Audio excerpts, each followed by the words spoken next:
An exclusive one-on-one interview sa lead actress ng 5 breakups and a romance, Julia Montes. Sa'yo, pumunta ka dito, drunk, having just what? Her story of finding romance. Hindi ako naniniwala. Alamin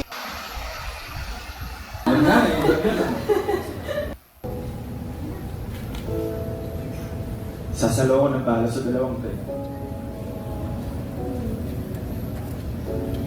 That's a really beautiful question, by the way, Sir Alan.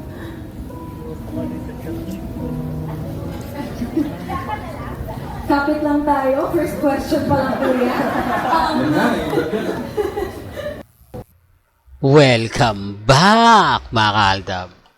Ito na naman po ang inyong lingkod, si Mr. Destiny. At talagang matindi nga po ngayon.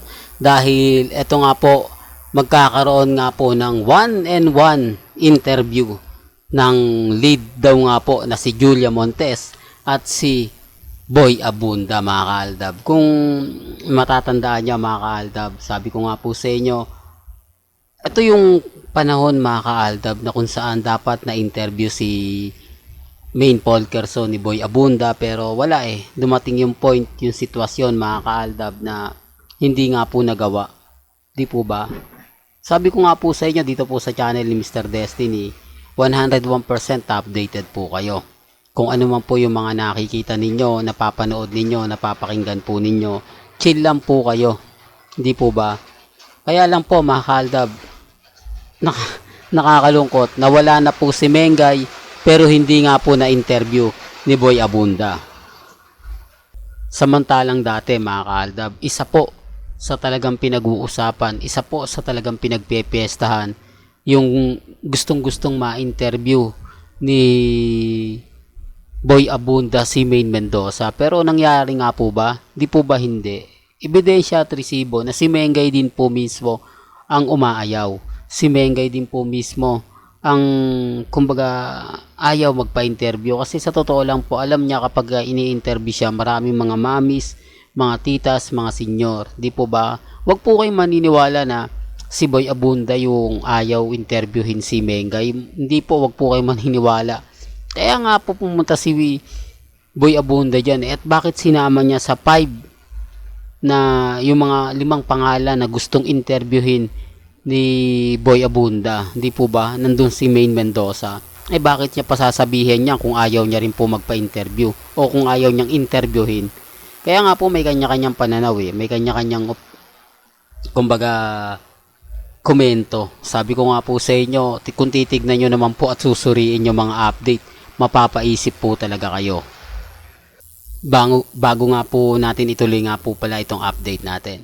Kung bago ka lang sa channel na to, at isa kang true-blooded Aldab Nation na nagmamahal po kila Mengay at Isoy, tama po ang channel na pinuntahan mo, kaya consider na po kitang bagong subscriber. At huwag mong kalimutang i-share ang mga video po natin sa mga mami, sa mga titas, at sa mga senyor. Kaya nga po ako mga kaaldab, may mga update tayo na yung iba napapaisip, di po ba? Kapit lang, katulad nito, ito yung sinasabi natin 98 mansari o mensari nga po mga kaaldab.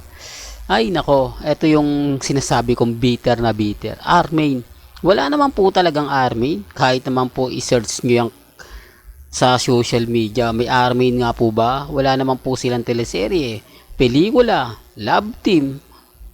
Pag sinasabi ko yan, ang daming affected. Pag sinasabi ko yan, ang daming mga komento, di po ba? Well, balikan natin si Boy Abunda. Ang nakakalungkot po nito mga kaaldab, sino nga po ba sa kanila ang ayaw magpa-interview? Sino nga po ba sa kanila ang totoong at may gusto? Di po ba? Pero sa punto na yan, syempre Boy Abunda yan Kumbaga, mahirap naman po talagang questionin yan. Di po ba? Si Mengay, mabait naman po kasi, talagang tahimik lang. Hindi siya yung tipo ng artista na magpo-post sa social media kapag may mga ganito ganyan. Kita nyo, si Mengay kasi kalmado lang. Hindi siya yung tipo na babatuin kayo, gagalitin, kumbaga magre-react siya.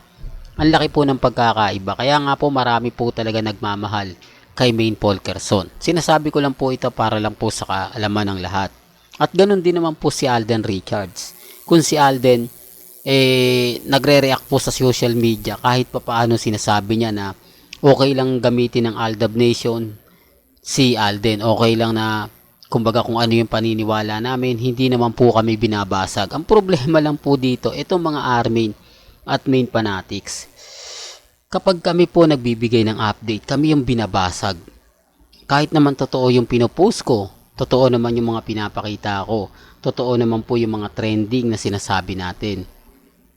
Di po ba babasagin nila yan, sasabihin nila, nako hindi yan totoo, fake news yan si Mr. Destiny. Napapaniwala nila yung iba kasi hindi naman po tumitingin sa Instagram.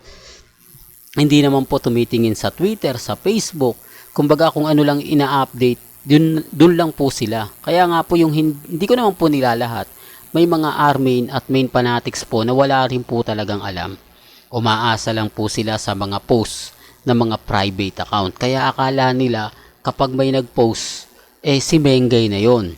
Kapag may nag-update, si Congressman Spotted na yon. Ang hindi po nila alam at wala po talaga silang kaalam-alam na private account lang po yun. Di po ba? Kaya nga po kapag ka nag-react sa akin, halatang halata na. Di po ba? Hindi ko lang talaga sinasagot mismo sa komento kasi magiging bias ako eh. Kasi kung sasagutin ko po yun, di po ba? Wala nang pinagkaiba sa mga admin na mga Armin at main fanatics. Kaya sabi ko okay lang. Alam ko naman na yung iba, alam po nila yung pinupunto ko kasi nakikita naman po nila eh. Di po ba? Kasi kung titignan nila yung post ni Congressman Spotted, wala silang makikita. Wala po silang mababasa. Di po ba? Kaya nga po ako updated eh. Tignan nyo yung Instagram ni Mengay, walang kagalaw-galaw. Tignan nyo yung Twitter ni Mengay, hindi man lang po nagkakaroon ng bago. Tapos sasabihin nila, ang daming post ni Mengay. Halatang halata po na wala po silang update. Kaya nga po ito yung ginagawa nila eh. Pansin nyo. Di po ba? Yan na lang po talaga. Wala si Congressman Spotted. Hindi na nila mailagay kasi galit na po sila. Hindi na nga po raw maganda yung ginagawa at ipinapakita nga po ni Congressman Spotted. Hindi nga daw po binibigyan ng update. Hindi po katulad ni Alden. Marami po talaga nagulat.